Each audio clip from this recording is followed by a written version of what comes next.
Welcome in Pro Football Ireland, our Week 9 preview show. I don't know how it's gone to the last single-digit week of the year. I'm your host, Mark Hogan, sitting in Michael's seat while he's on the bye. Joined by Jason, of course. How are you feeling? Have you done your packing? Yeah, well, not yet. Not haven't got that far yet, but geez, yeah, I'm excited. It's going to be amazing. I didn't make it to the Germany game last year. I know you guys did, but I've heard some amazing things about the German fans in general. So just, the atmosphere enough will be exciting, but we'll get into it later now. But the two teams we have on our plate is going to be something else. Game of the season, and it happens to be in Germany. We're very lucky.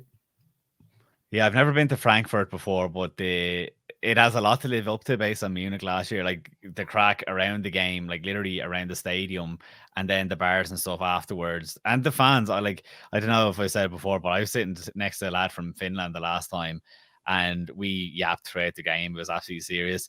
But yeah, I'm looking forward to getting over there. Have you been to Frankfurt before? No, I've never actually been to Germany before, besides passing through once. So I'll have to dust off my leaving cert German that I've just completely forgotten all of it. It's been about 10 years now. But I better throw in a few words there and make that effort, But it's a place I've always wanted to go, and I think we're just missing Oktoberfest, which is something I really want to go to sometime. But hey, you're lucky though. We have the last year when we went to Munich, there was the Christmas markets on.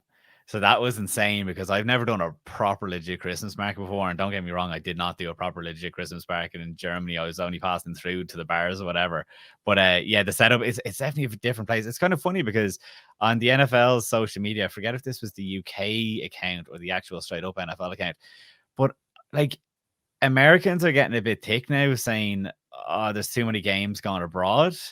And I don't know, it's kind of like, I don't know. I think it's a bit selfish. I'm like, look, we're not German. We're going over this game. I'm absolutely psyched for those fans over there.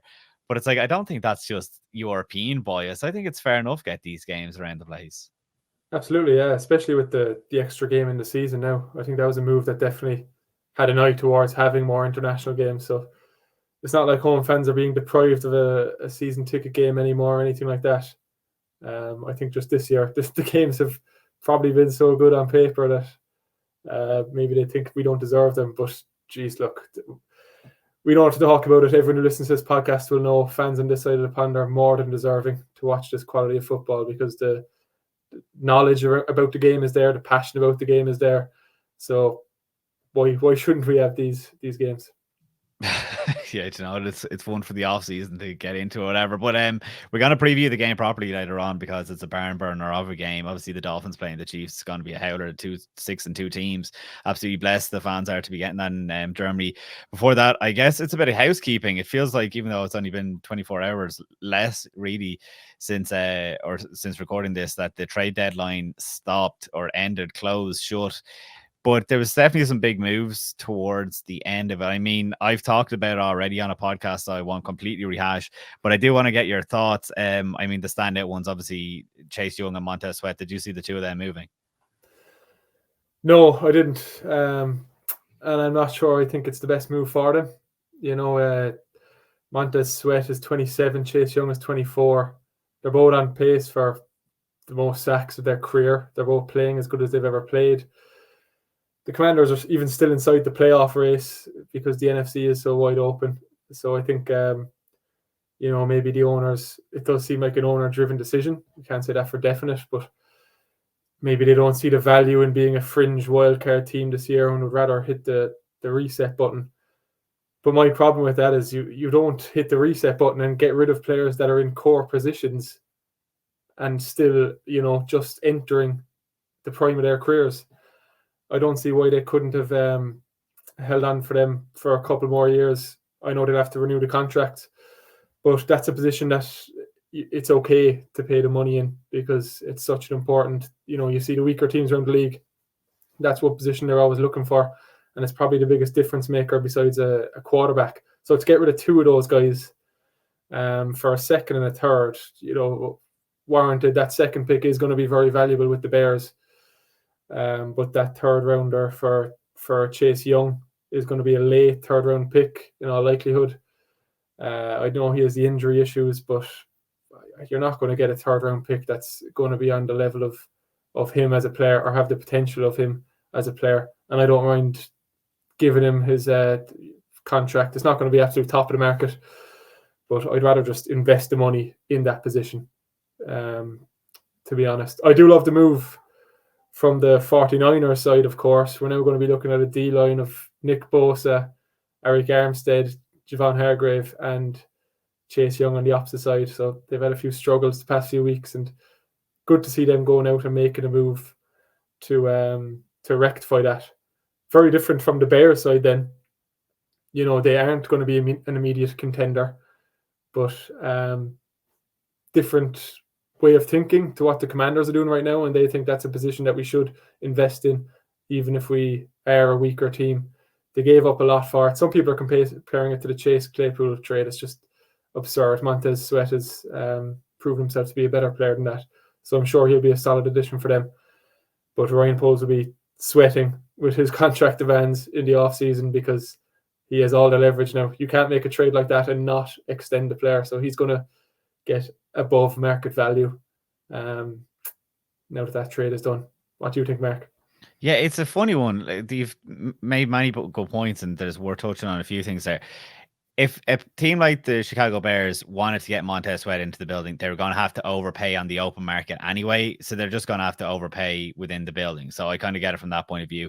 I think that when you say the Chicago Bears are rebuilding, definitely this year's a write-off, but they're a team that says that we can use them for the next 4 years, if that's a contract that they give them, a 4-year contract, because we see the NFC North has an opening. Whereas I made the point to James saying the Washington Commanders are obviously like, well, our division is shut between the Dallas Cowboys and the Eagles for the next 2 or 3 years. There's no point us paying these two players that have, you know, monster defensive ends on our team through their prime. That's the only logic that I can see, because like looking on paper, the Chicago Bears are in the same position as the Washington Commanders.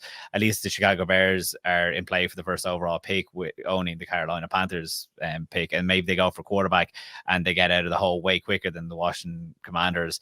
But like, yeah, the calling card for that Washington team for so long was the defensive line.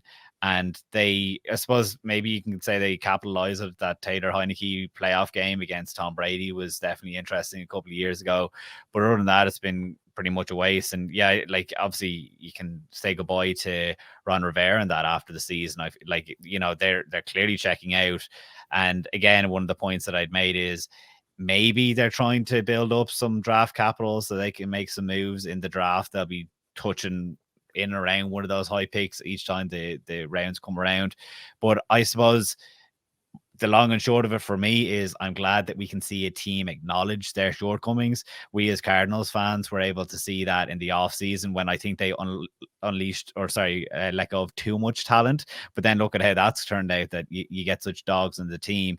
But at least Washington is able to have that self-awareness that fans are often clamoring for when they're saying, like, let's just give up on this and look towards the future. But yeah, when it's two franchise guys that you're not, like you say, going to hit on, maybe the Montez Sweat, you can get someone at the top of the second round. But like that third round pick, it's like, what are you even doing it for at that point? I feel like Chase Young, there must be personality issues behind the scenes, because obviously they knew well out that they didn't want to give him that contract. And like never picking up his 5th year contract and just not wanting to have any dealings with him doesn't make a whole lot of sense to me. But like, we'll see how it goes. I think the 49ers, obviously a massive gain for them. And it's like, they're the real winners. Do you have anything else to add on those players? We'll hit on some other guys before, but obviously they were the headlines from the trade deadline. Yeah, no, it's just they're obviously the two highlights, and it was a relatively busy trade deadline compared to years past. I know it can sometimes be a letdown for how much hype it gets, but we do have some players to talk about, and they're obviously the headlines. But no, I think we pretty much covered it there. One guy I want to talk about, if you don't mind me jumping in here, is Donovan Peoples-Jones, wide receiver to the Detroit Lions for just a 6th. And it's a nice kind of just interesting example of a team who doesn't have a glaring need. You know, nobody would say that the Detroit Lions need a wide receiver right now, and they're playing football good enough that nobody really had them pegged as being a player on the trade deadline to begin with.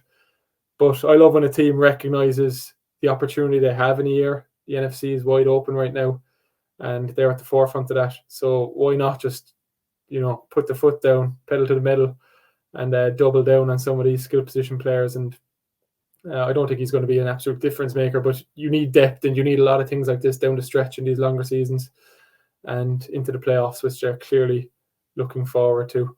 So that was one nice move that I liked. But there's a few other names there as well if you want to talk about them, Mark. Yeah, no, I'm glad you hit Donovan Peoples-Jones. He's definitely the guy that I wanted to talk about. I think it's going to be interesting to see what Jameson Williams, if his targets are kind of come away from him, because he hasn't been an absolute standout. We were hoping that he would take a massive jump this year. And Donovan Peoples-Jones has been real kind of up and down. Like in the preseason, I remember waking up one day and it's like he'd gone off and it's like, oh, this is his year. Last year around this time in a Halloween game, he had a massive performance as well, like 4 catches, 81 yards. You're thinking, geez, this guy is a baller. But like it'll be interesting obviously with how pass happy the Lions are to see how he does in that. Other trades I'm going to mention later on, Rasul Douglas going to the Bills, that's big. Ezra Cleveland going to the Jags for some depth on the O-line is kind of like one of those names that you hear hanging around, but it's like you don't actually know if he's good or bad, because like PFF would tell you he's good, but then like fans will say that they don't want to see him on the field, but then a team like the Jags will be like, well, we want a guy with a bit of experience versus like this plug and play that you often have to do. Like offensive linemen are very difficult to get, and it all depends on system and stuff. So I think he's lucky that he's ended up with the Jacksonville Jaguars. And then Leonard Williams just leaving the New York Giants. I suppose just now that he's out of New York, I suppose is a funny one. But yeah, Kevin Boyer to the Eagles happened last week. I think that Kevin Boyer isn't the same man or the same safety that he was a couple of years ago. And we're going to hold a quarterback move until we talk something later on. So yeah, that was the trade deadline. I'm glad that you said it's like the Lions is kind of like went about the business the right way. A good team that didn't have a specific need going out and getting it. And then the the Washington Commanders gave us something to talk about. Just unloading those guys, just which is like massive. Just like Seattle as well with that Leonard Williams move, kind of similar to the Lions.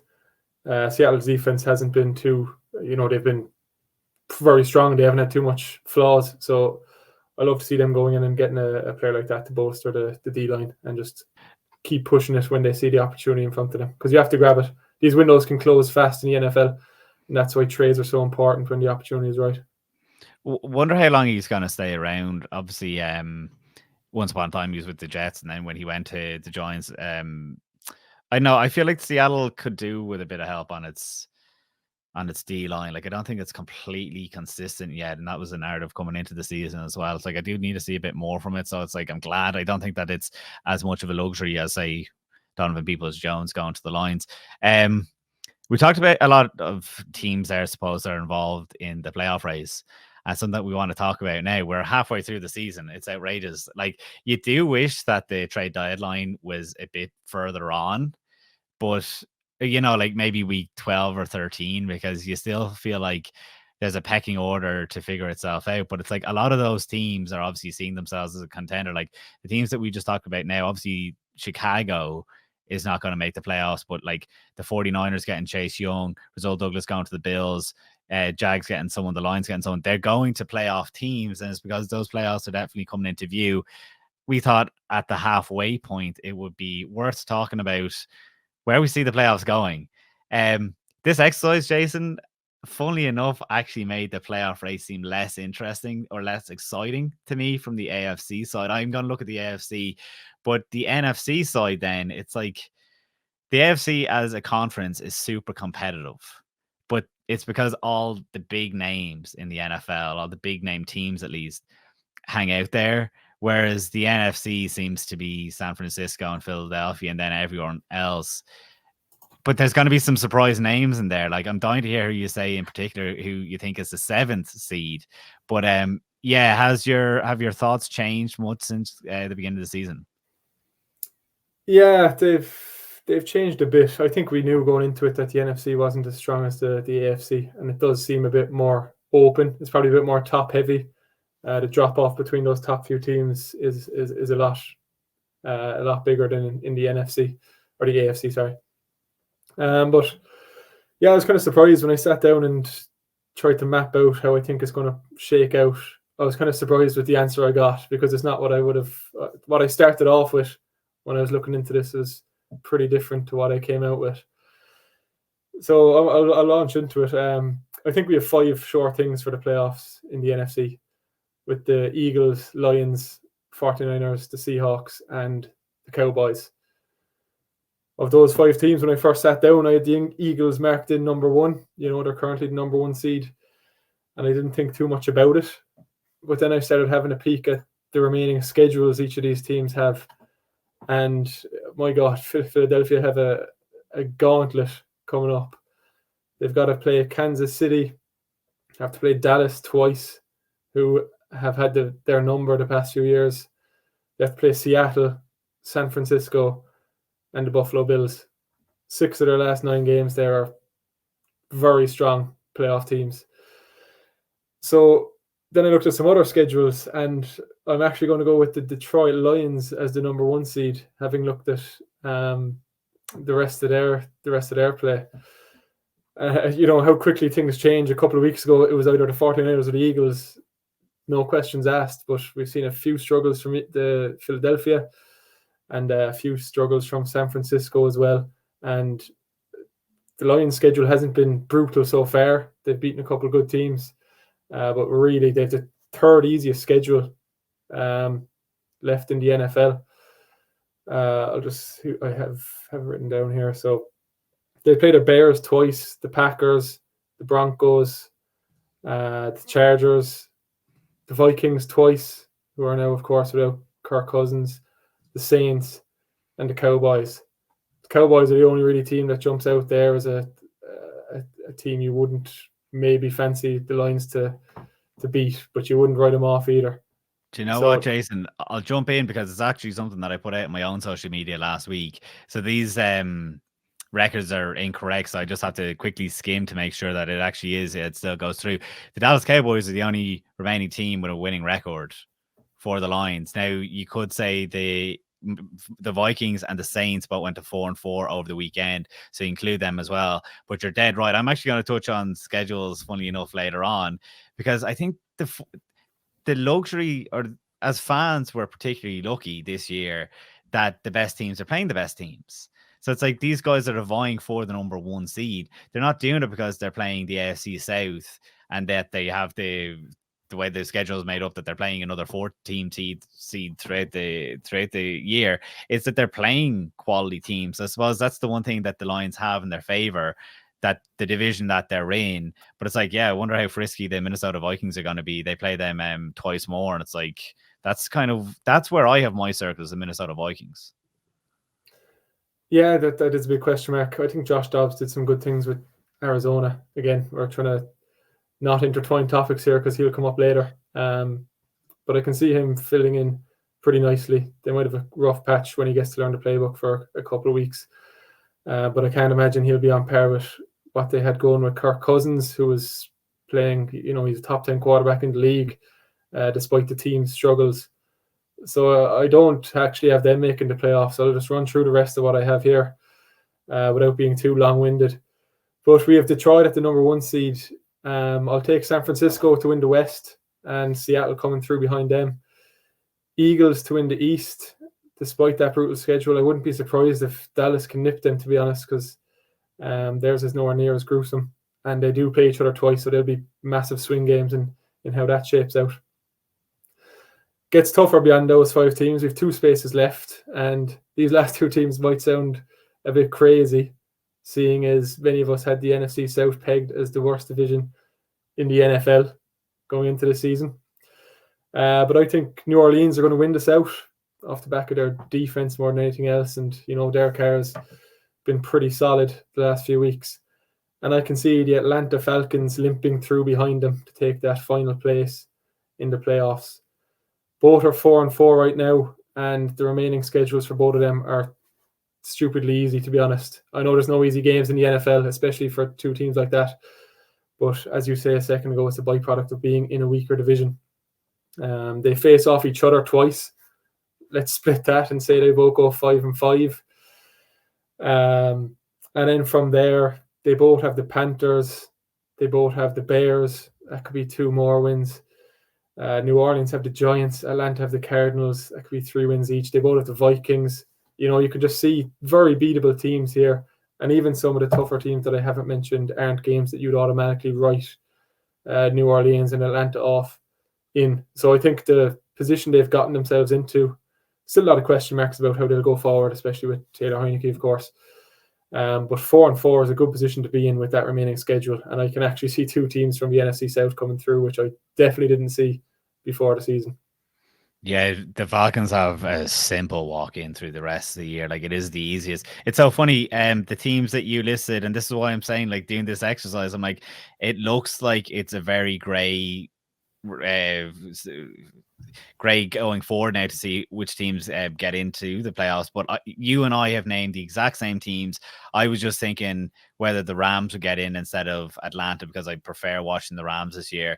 But yeah, that Atlanta now with Taylor Heineke. But it's so funny, Jason, because that's the same lineup that I had going into the year, except for Green Bay instead of Seattle.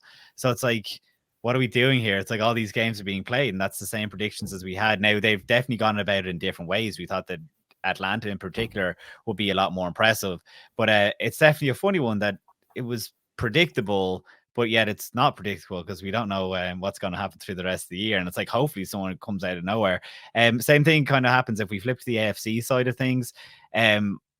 Based on my preseason predictions, I'm only subbing out the New York Jets for a team that I get to in a second, but I suppose maybe the order has changed a little bit. I do have the Bengals winning the AFC North. I think they are the best football team in the NFL, or sorry, in the AFC right now. The only reason I wouldn't put them at the top of the power rankings is they're a game and a half behind the Baltimore Ravens, but they do play each other later on in the year. And it's funny because this time last month I was saying they do well to go 2-2 against the Cardinals, the Seahawks, the Bills, and the 49ers, and they literally just switched it on, and that's them announcing that they're back. So it's almost like, yeah, isn't great that they're able to take September off and they're completely underrated now. It's like, isn't that the story of the Chiefs or the Patriots of years ago?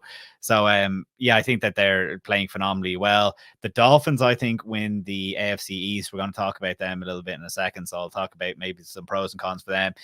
The Jags win the South. Jags are playing one of the best in the NFL as well, probably gone a bit under the radar. They're on a 5-game win streak, 4 of those away. They're against teams that are 500 or above, but probably the weaker side of those 500 and above. They've beaten the Steelers, the Saints, the Bills, the Falcons in recent weeks. I do worry about their pedigree come playoffs. That's a problem for the playoffs. But right now, it's like they're leading the league in takeaways on defense with 18. They're 10th in the league in points allowed, which is obviously fantastic. And Trevor Lawrence, Travis Etienne, Josh Allen, and Darius Williams on the defense are probably playing some of the best football. Josh Allen actually leads the AFC in sacks with 9 at the moment. So it's like Jacksonville are actually doing it on a lot of levels right now. So they're obviously looking well. I was wondering, would Will Levis be able to put them under pressure? Because this is the whole thing. I'm going to talk in a second about the schedules, but it's like the AFC North does it, or sorry, the AFC South does lend itself to those friskier teams like the Colts and the Texans, who maybe they're frisky thanks to their schedule and they're able to beat up on some of those weaker teams. But yeah, the Jags have a 2.5 game lead, and if they're able to in that division, if they're able to obviously keep it up, they should be competing for one of the top seeds in the NFC. The West goes to the Chiefs, hands down. There's no competition in that.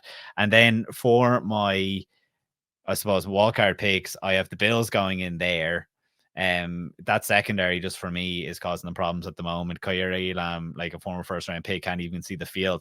Josh Norman was activated ahead of him this weekend, and obviously they traded him, like I said, I talk about, but I don't know. Let's see how short we can keep this. But they went for Rasul Douglas from the Packers, formerly the Eagles, to shore up that defensive back unit. And it's like they are kind of like, jumping through the guys at the moment to see can they get someone to fit. So it's like, yeah, that's obviously something that the just saw Bills have to work with. Just saw the injury report there. I don't know if you saw it on Twitter just before I came on. And Rasul Douglas is actually listed on the Bills injury report, and the diagnosis is just arrived or just got here. I've never seen that before. Never seen that. Josh Allen's on it too with his shoulder. So it was a nice deflection tactic there to just create that meme-worthy injury report. But I found that amusing And anyway. I haven't it's seen that funny before. because I'll touch on this now quickly. There's massive games coming up for these, but like the Bengals play the Bills this weekend. It's kind of like, is that an eliminator for their divisions? Like maybe not for the Bills. They obviously can keep pace with the Dolphins a bit more, but it's like it's a must win obviously for the Bengals. But getting back on track, then the Ravens get in. That's a team that I didn't have before the season getting into the playoffs. I know you love the Ravens. I don't trust their receivers. I think it's all on Lamar's shoulders, which is absolutely well and good. But like, look where that got them in the playoffs when they were on fire a few years ago. It's like you get a bad rain day or a windy day and it like completely changes. And it's like there is stuff going right, but I still don't trust the receivers. I need to see a bit more out of them. And who had I got down as my my final team? Oh, I think that is them. The Bills. Oh, and the Browns. But the Browns aren't as hot as I thought they'd be going in. But like I have them over the Steelers. What do you think about that one? Oh yeah, I have the exact same 7 teams that you just picked there. The only difference, I have the Ravens winning the North instead of the Bengals. Yeah, that was the toss up for me. I think most of these picks are kind of almost sure things halfway through the season. It is just those bottom couple of wildcard ones are up for grabs. I was looking at the Steelers. I half thought, will the Chargers and Justin Herbert get something going? They could. It's a team that could go on a winning streak. But at this point, I think we're heading more towards a Staley sacking at the end of the year. Yeah, there's much higher quality than the NFC. Like the top, I'd almost take. Yeah, it's hard to say now. The Eagles are up there as well, but the top 4 teams from the AFC, I think, might be the best 4 in the league. And they're very balanced as well. Besides the Miami Dolphins, whose success is primarily driven by the offense. You mentioned the Jaguars have done good things defensively. Kansas City have absolutely best defense in years. Baltimore, a very balanced team. They can run, they can pass. I know you have question marks about the receivers, and I get that they have been better the last couple of weeks. Mark Andrews, that's one guy I don't have question marks about. So these are teams that can really win in many different ways. They have the star power at quarterback. The defense can pick up the slack, and most of them have strong running games anyway. So, yeah, I definitely see. I'd like to see the odds in it now, but the AFC having a Super Bowl winner is looking like a pretty strong bet right now. Yeah, unless they all beat up on one another, because this is what I was saying with the schedules, and I hope this doesn't make for the worst audio of all time. But if I run through those top teams, and I've actually left the Browns out of this exercise just because they are at 500, but like some people don't like the Browns and just think they're useless right now and don't believe in them. So it's like I said, I'd leave it off just to make this completely like no one can really disagree with me here. The Kansas City Chiefs still on their schedule have Miami, Philly, Buffalo, Miami, Philly, Buffalo, and the Bengals. They are 4 absolute legitimate teams. But then Miami has the Chiefs, the Cowboys, the Ravens, and Bills. 4 legit teams. The Bills have the Bengals, the Eagles, the Chiefs, the Cowboys. It's the same for the Ravens. It's the same for Cincinnati. The Jags are the only one with let up. They only have 3 legit teams, and that's the 49ers, the Bengals, and the Ravens on their schedule. I think it's just incredible that everyone has to go through potential number 1 seeds or potential definite division winners. They all have division winners left on their schedule. And it's like, that's where I'm like, there's no quote unquote star power team, it seems, in the AFC right now. They're all like, higher powered, and we all, go on their legacy names. Oh, it's the Kansas City Chiefs, it's the Cincinnati Bengals. But we're all wondering, where is that team that should be like gone to 8-0, gone to 9-0 this time of year? And it's because they are all beating up on one another. I wonder what that means then for the playoffs, when we're going to have seen a lot of these, and I don't think this is typical, that we're going to have seen a lot of these games already earlier on in the year. And what does that mean? Because I said to James Scahill on our other podcast last week, now I said, look, don't take this as complete gospel, or certainly don't take me completely serious here. I just wanted to kind of like, tease this out a little bit. I don't think Miami put its best forward against Philadelphia last week. And I said, come Super Bowl, maybe they'll be glad of that because they won't have shown so much of the run game. not that any of these teams are going to hold back in the regular season, but maybe if you do have an off day, it's not going to be the worst thing if you're the Cincinnati Bengals and you're going to have to play the Kansas City Chiefs in a wildcard game. You know, what do you think? Yeah, just definitely a thing of peaking too soon, and that kind of cliche that you can't beat a team 3 times in a year. It's hard to beat a team 3 times in a year. So even some of these interdivisional battles, if you come out on top twice, good chance you could be seeing them again in the playoffs, whether that's Baltimore and Cincinnati or Miami or Buffalo. A few different combinations that we can see beating up on each other there. Hesitant to bring it up. Almost reminiscent of a certain Rugby World Cup that we just saw with all the talent being on one side of the pool. So I don't know. Yeah, you could see benefits as well to that they're going to be proven and tested and battle hardened against some of these top quality opponents. Whereas a team like the Detroit Lions that I just mentioned, who have one of the easiest schedules in the NFL to coast into the playoffs, well, that's all well and good clocking up the regular season wins, but when you come up against a true tough test then in January and you haven't been tested in a few months, then that could have its downsides too. So there's definitely positives and negatives to both sides of it. But I'm not complaining seeing all these top teams battle out against each other. It's making for some entertaining Sunday nights right now. Some slate as well this weekend, by the way. I know we'll be in Germany, but we mentioned the 3-game slate last couple of weeks ago. That really stood out, and I think this one tops it, to be honest. We've got Miami against Kansas City in the afternoon, Seattle against Baltimore at 6 o'clock. 9 o'clock is Philly against Dallas, and then Sunday Night Football is Cincinnati against the Bills, as you mentioned a while ago. Just what more could you want as a football fan? These are some top quality teams that could be meeting each other again down the road. Hey, you're gonna feel it. You're gonna feel it. We talked about when you're doing one of these travel days to go to one of the games, you miss out on the excitement of some of the actual contests that are going on, and you're gonna realize very quickly, because you're gonna be sitting on a plane when the Cowboys are playing the Eagles at 9 o'clock. You're gonna be rushing off. No. Speak for yourself there. I've got the Monday morning flight, so I'll be rushing off to some Deutsche bar. That is going to be electric with those German fans. I've no idea about the actual setup of the stadium. Hopefully it's one that will be within walking distance, because you don't want to be getting a taxi. But yeah, I just hope that the price of a pint isn't too expensive. It's outrageous next door to Tottenham Hotspur Stadium. One of the games, and to put a bow on that, I think you're right about the Lions. The Lions could get to quite a decent record, whereas I think in the AFC, it'll only take a 12-win team to have the number 1 seed. We've been used to 3 of the last 4 years. We've seen a 14-3 record, a 14-win team get to the number 1 seed. I don't think it's not even hardly possible anymore. All the teams are at 6-2 in the AFC, leading their divisions.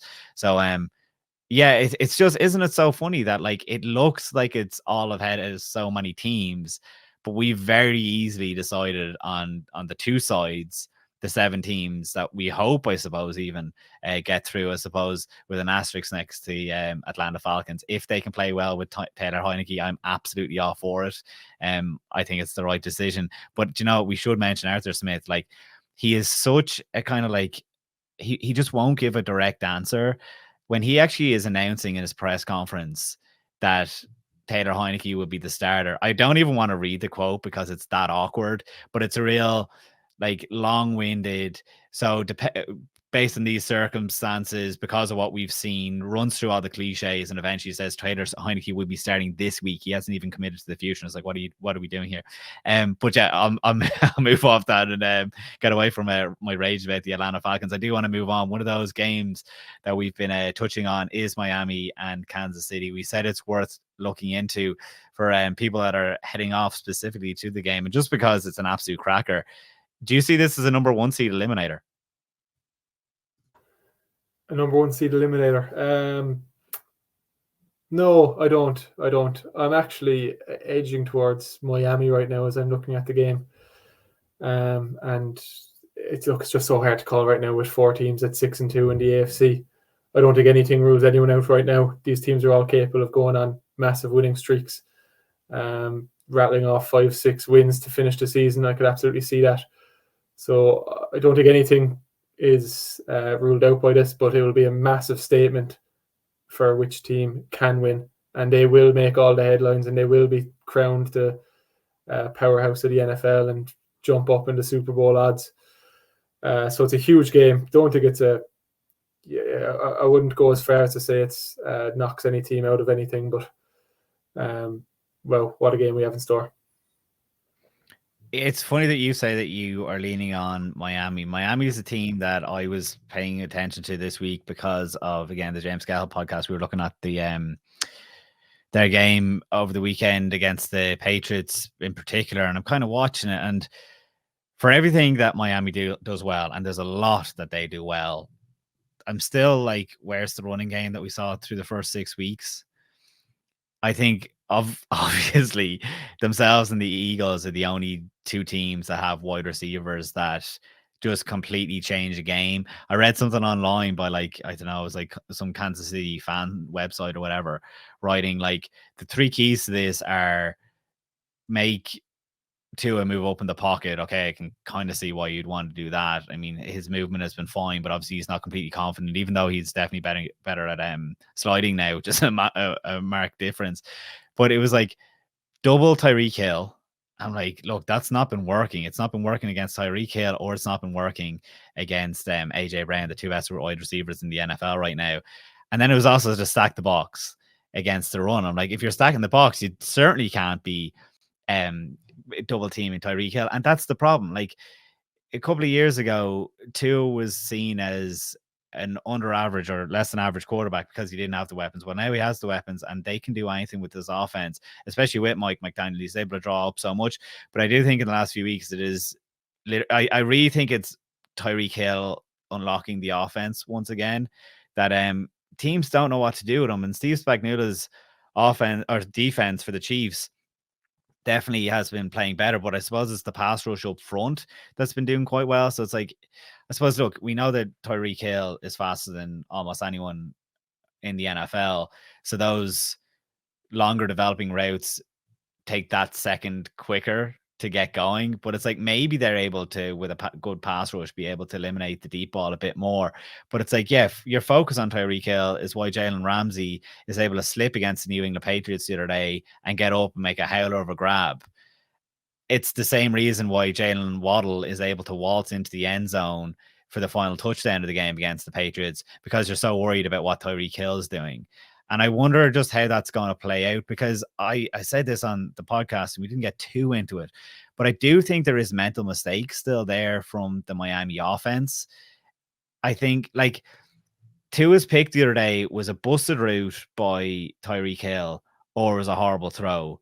And I'm kind of leaning on busted route, except for Tua had a second pick that was definitely interception worthy, except it wasn't close enough to a New England Patriots defender. But again, his man pulls up and the ball just sails past him. And I'm like, sorry, why is the wide receiver pulling up here? Like, it's like he's sure that that's his role. So I think that as we go forward, they're definitely going to have to clean up those mistakes, because you get away with it against a team like the Patriots, who don't have the firepower to sting you on the offense and afterwards. But against a team like the Chiefs now, that's where I'm thinking, if you're turning over the ball, they're going to make you pay. Whereas when Miami turned the ball over the other day, they didn't, New England say didn't take advantage. But yeah, I suppose in this kind of like vacuum of this game, I don't know if it's going to rear its head, but going forward for Miami, there is some of those question marks that I think they're an absolutely elite team, but when we really nitpick them, there's some signs there of problems that could cost them the playoffs. Yeah, some of those mistakes are probably a byproduct of what's been a contributing factor to a lot of their success as well, if that makes sense. They're the offense runs in such an anticipatory manner, and Tua is throwing the ball before the receivers even turned around or made his break. And it's just, it's reading a defense, a lot of it reading a defense pre-snap, and that allows you to make those quick decisions, get the ball out fast, and before the defender has even turned his head, there's been a catch and a running upfield. When that does go wrong, you'll see a few interceptions, and Tua has had a few interceptions. But I think it's something they're willing to put up with on offense when, it's easy to cope with a couple of interceptions when you're putting 40 points on the board every other week, and the plays work more often than not. And it's just a beautiful offense to watch. They do make it look so easy when it is all going right. And that's something that I don't think can be said for Kansas City this year. Nothing looks easy on offense. And don't get me wrong, they're not a team that's struggling on offense. There's much worse out there. But compared to the past few years of the Patrick Mahomes era, I think this is probably looking like the worst offense since he's taken over as starter. They're averaging just 23.4 points per game, and they haven't ever been below 28 in the Patrick Mahomes era. Mahomes himself is on track for his worst ever passer rating across a season, about 95. That'll be the best for a lot of other quarterbacks in the league, but still, it's not his usual standard. He's not putting up as much touchdowns as we normally see, save for a couple of big games, most recently against the Chargers. And he's making more mistakes, more interceptions, and it's keeping some weaker teams in the games against the Chiefs. That one of the headlines this week is naturally going to be, if Miami loses, well, the story is going to be they can't beat big teams this year. But to be honest, the Chiefs and what they've done so far this year isn't, I'd argue, it's probably just about on par with the wins Miami have had. They've beaten the Chargers. They've both beaten the Chargers. The Chiefs beat the Broncos. They beat the Vikings, the Jets, the Bears. A lot of these are messy games that the Chiefs are just scraping through, and it's not looking as easy as it has done in the past. All that said, I think there is good news for the Chiefs fans. I say it's the worst offense of the Patrick Mahomes era. Well, it's also the best defense, and they're learning to win in different ways right now. Just 16.1 points per game allowed, second best in the league. Their previous best was 20 points in 2019. So, you could argue that the points they're losing on offense this year, they're gaining on defense. Not a lot of star power either when you just look at that team on paper on defense. Beyond Chris Jones, there's not a lot of names that will jump out to the average NFL fan, but they're just all collectively playing very well as a unit. Steve Spagnuolo's kind of hit his stride and got them doing some good stuff. You mentioned how Miami's run game hasn't been as good the past few weeks. That is one crack that's beginning to show on the Chiefs side. They've had a couple of tough tests stopping the run, and they just gave up 150 to the Broncos. A couple of 100-yard gains before that as well. So it will be interesting to see how that fizzles out. One of those streaks has to end in terms of the Chiefs' defense regression, stopping the run, and the Miami offense regression, rushing the ball. But it's a tough one to call. You almost on paper going into it, you'd think these are two teams that are hard to find flaws in, but all we've done is discuss the flaws there. But that's not, look, they're just a different level of standard. It's I was watching Good Morning Football this morning, and Peter Schrager was talking about this game, and he was kind of annoyed that Europe have stolen this game. It's a Super Bowl caliber game, and we could well be looking at a repeat of this in the AFC Championship game come January.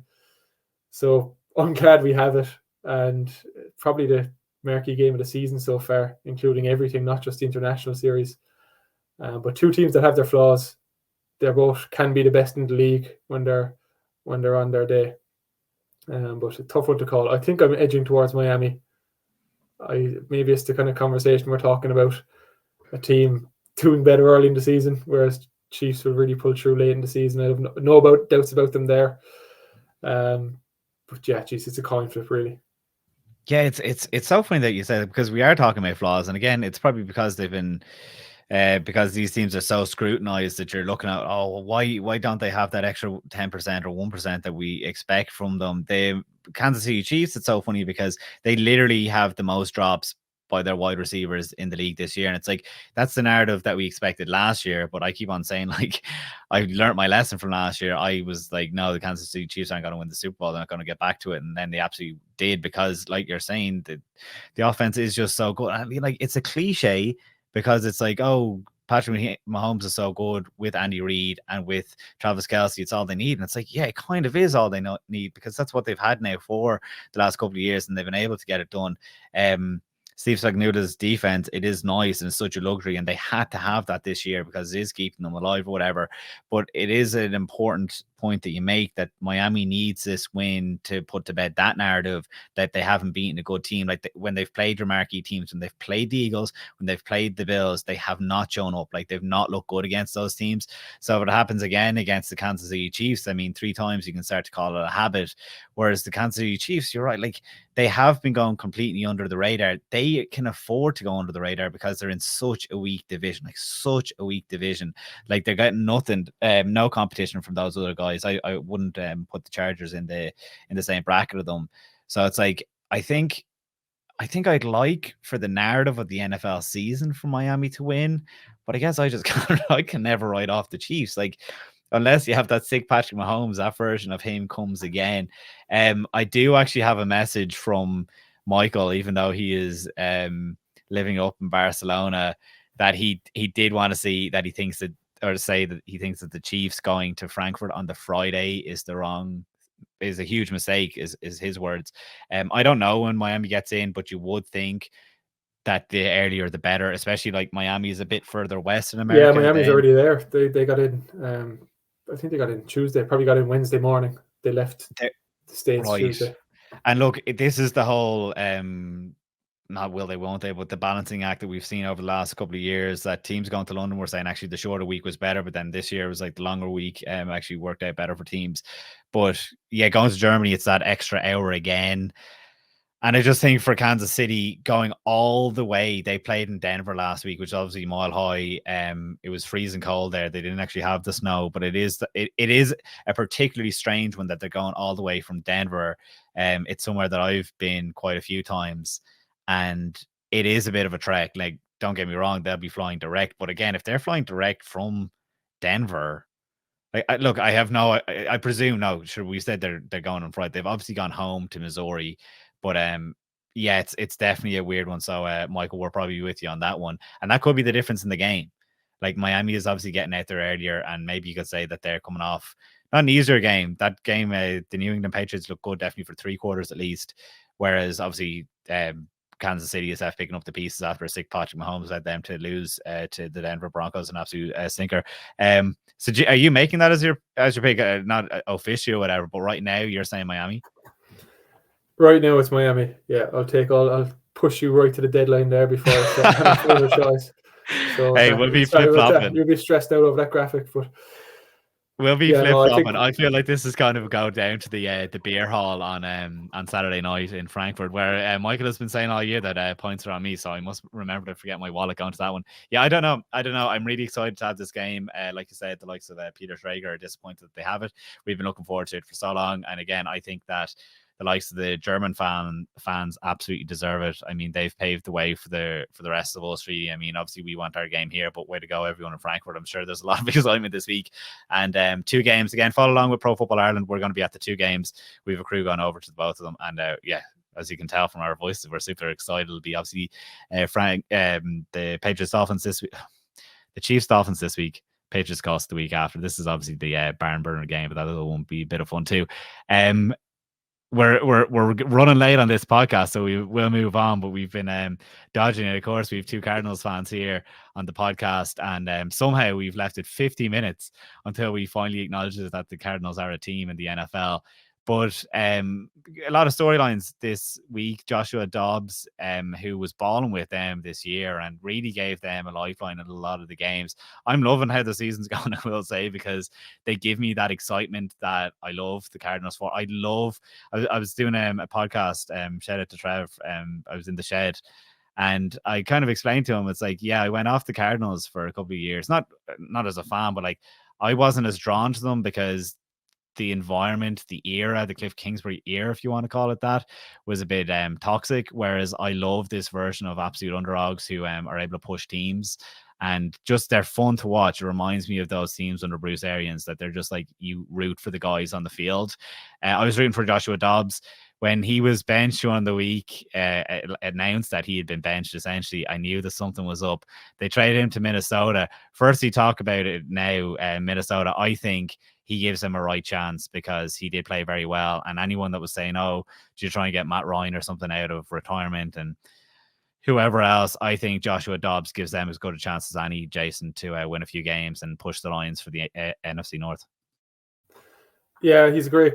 He's been like, you can't even keep track of the amount of teams he's been on the last couple of years, but he's developed this reputation for using his rocket science brain and stepping into a building and learning the playbook and learning the offense in a matter of no time. So for a team like the Vikings, who are on a bit of a streak and are going to at least try to keep that going, they aren't just going to blow up the season because of Cousins' Achilles being blown up. But Dobbs has a good chance to do that, and he will get you wins. He offers one thing the Cardinals will be lacking now, at least until Kyler comes back, whenever that is a presence from the rushing quarterback game. And Dobbs really did contribute to the offense quite a bit, whether it was scrambling for a first down off schedule or some designed quarterback runs. The Cardinals were a team that kind of went under the radar with their own little version of the tush push. They're quite effective at running that with Josh Dobbs. So I think he's a good quarterback in that sense. He'll definitely add to the Vikings offense in that regard. It's not something Cousins really offers. Passing wise, I think he's good at reading the game overall, but he does have some accuracy issues. He tends to throw the ball high and misses receivers high, and that's where you're seeing some of these interceptions crop up the last few weeks. But look, it's middle of an NFL season. You're not going to get a star at the quarterback position at this stage. I think Josh Dobbs is probably as good as you could have gotten out there. Jameis Winston is another name they were linked to, but haven't seen Josh Dobbs the last few weeks. He has shown signs that he can contribute to wins. And I think he's a guy that could do that in Minnesota. So I asked that because we're going to talk primarily about Kyler Murray here. But as a fan, he was on a 1-year deal, and maybe he had outplayed it to the point that he might make a bit of money on free agency next year. But I was like, he's the best backup quarterback in the NFL in my eyes. Like, I mean, it beats putting Drew Stanton out there maybe over the last few years as a Cardinals fan. From that point of view, and we'll keep this short, from that point of view, would you have liked to have seen him hang on as the backup quarterback? Or are you kind of like okay with it that they're going to have to go forward with Clayton Tune? Yeah, good question. I haven't really thought about it that way. Obviously, with what Kyler offers on the ground, it is nice to have a quarterback who can rush the ball behind him. Not sure what Clayton Tune is like in that regard, but we'll see what we have now this week, more than likely. But yeah, Dobbs is a quarterback you would like to have.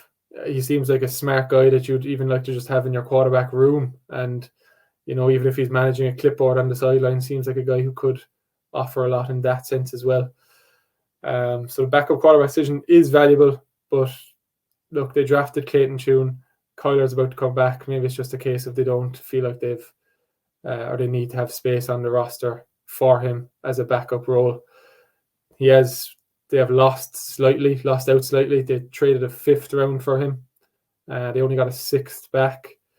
But the 6th round pick is going to be probably towards the higher end of that 6th round, and the 5th round pick was a bit back. So whatever way it balances out, it's not a great deal they've lost. But yeah, maybe they've just felt they weren't going to meet his contract demands in the offseason. Yeah, look, they probably traded back 20 picks to give us a bit of excitement, which I can't hold it against the front office. But yeah, look, talking about Kyler Murray, he'll be activated at the very least in the next few days, because he has to be, unless they're going to put it back on IR for the year. But Kyler Murray definitely changes what the Cardinals are doing this year. He's going to want to play tough. Where are you right now with Kyler Murray? As in, is he playing for his job with the Cardinals at least? Or are you fully in on him? Like, do you think he's getting assessed now under this new coaching staff who he hasn't played for before? I think I was surprised. Maybe the story just didn't break, but I was surprised the team didn't come in for him before the trade deadline, to be honest. Because he was getting healthy again. Team said he wasn't available, but there's a price for everyone. And there is a few teams that look at your Falcons, maybe even your Redskins. There's a few teams there that aren't going to be picking high enough to get that true difference maker at the quarterback position. So the next best option will be to trade for a guy, and you might get decent value on a guy like Kyler Murray now. But I do believe that the team has faith in Kyler Murray being their guy moving forward.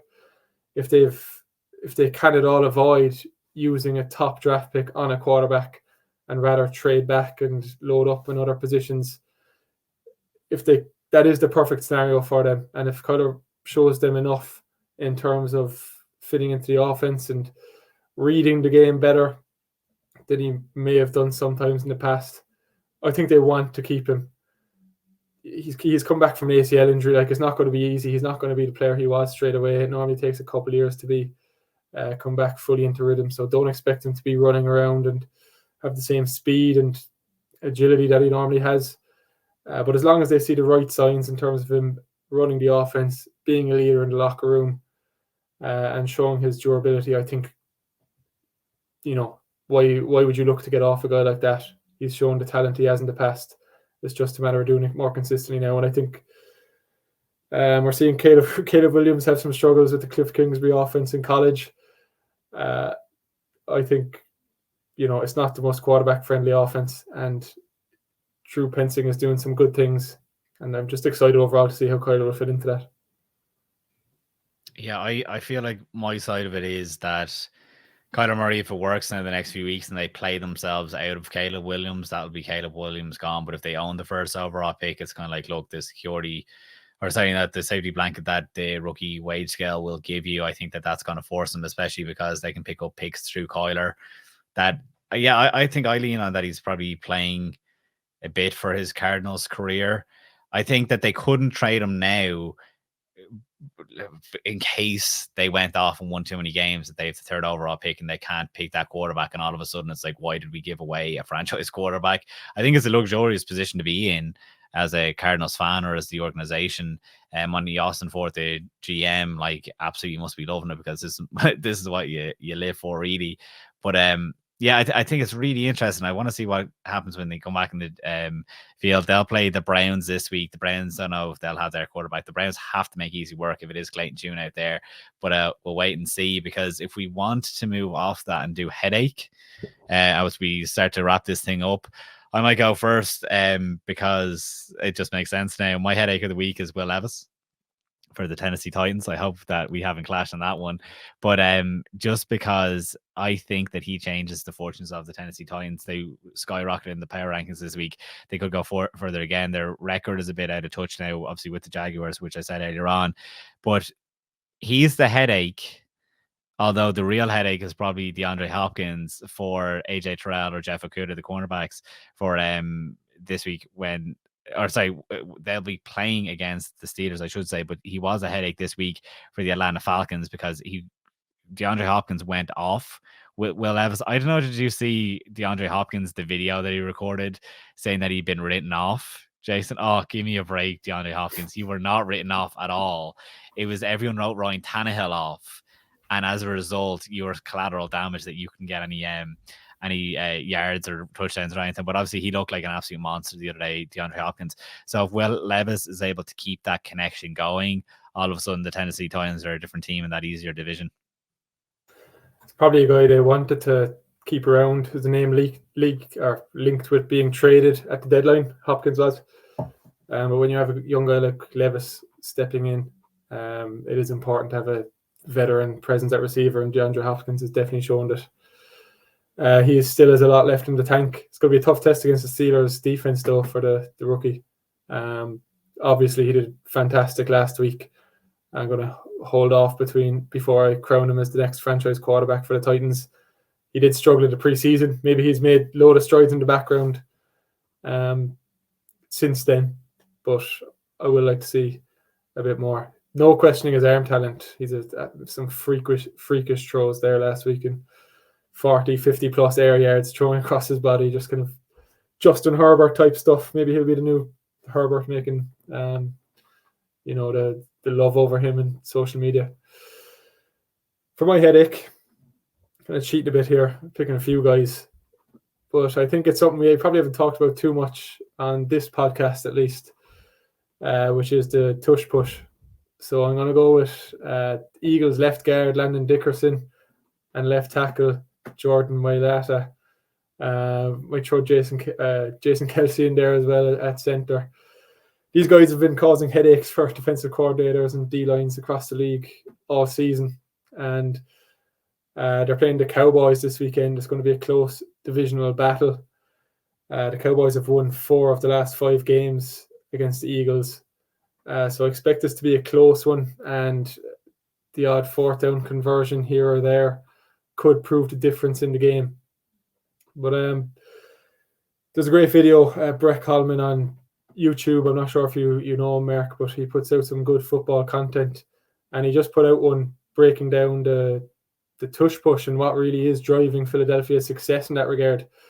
And he compares it to a rugby scrum rather than a quarterback sneak, because that is really what they're doing. They're getting parallel to the ground and driving, just getting lower leverage than the defensive line in front of them. And defensive lines haven't really had an answer to it and haven't been attacking it in the right way so far this season. So I think Dan Quinn's it's definitely going to be on his mind. It's been on the mind of every defensive coordinator as the season's progressed. But let's see if someone can finally put a stop to the unstoppable play. It is a 93% success rate. It's been run 44 times, and 41 times the Eagles have converted with the tush push, brotherly shove, whatever you want to say. When was that due? Because they fumbled. Jalen Hurts fumbled on the weekend against Washington because they did bring the pressure up front.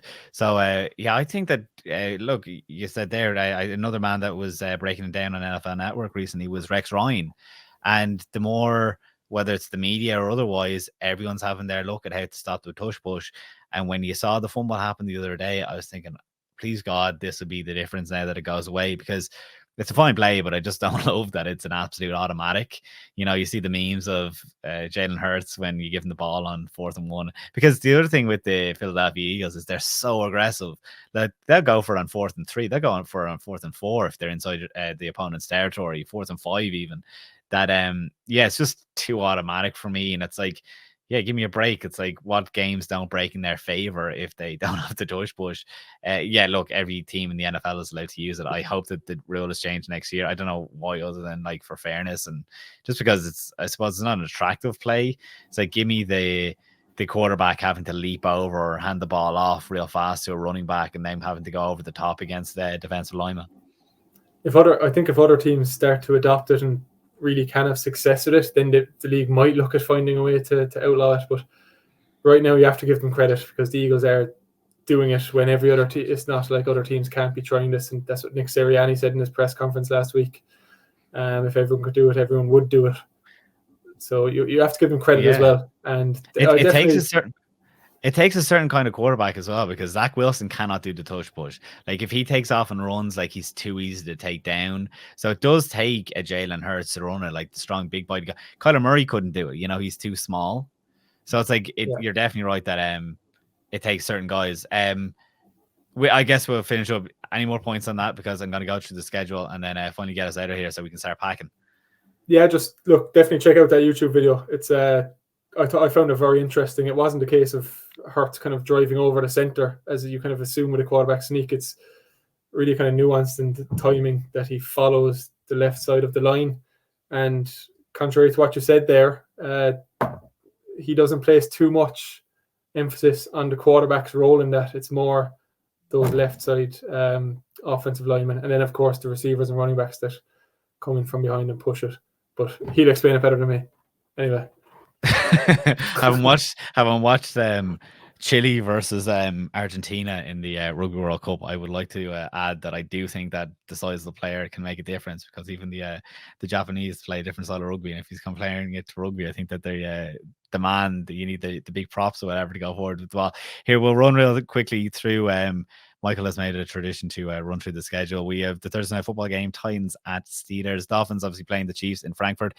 The Vikings playing the Falcons. Seahawks going to the Ravens. The Cardinals playing the Browns in that game that we briefly mentioned. The Rams will hope to get back on track now against the Packers. The Bucs versus the Texans. Washington goes to New England. The Bears will be playing the Saints. The Colts to the Panthers. Jeez, as I read this, it's like, are we getting another one of these 16-game slates, Jason? The Giants are going to the Raiders now. Obviously, we didn't even touch on Josh McDaniels being let go there. We did touch on it if anyone wants to talk or hear it on the James Gallup podcast. The Cowboys are at the Eagles in the late afternoon window game. Bills at the Bengals on Sunday Night Football. And the Chargers play the Jets in what could be like the number 8 seed game in the AFC based on what we said today. I can confirm we have 4 teams on a bye. It probably does feel a bit longer when you have to read them all out. That's like, Michael can gladly take that role back of reading those out next week. Jason, it's been a pleasure. Obviously, we will see you in Frankfurt. Hugely looking forward to it. Obviously, get your rest before then. Check us out on social media. In the meantime, everyone will be bringing content throughout the weekend. We get there on Saturday. And we'll hopefully be lashing out the content from Saturday, and then it'll be obviously through the week as well. But I don't know what to expect. So I don't know if that sells or does not sell. Pro Football Ireland on the weekend. But yeah, for Jason, I've been Mark Hogan, and yeah, thanks for listening.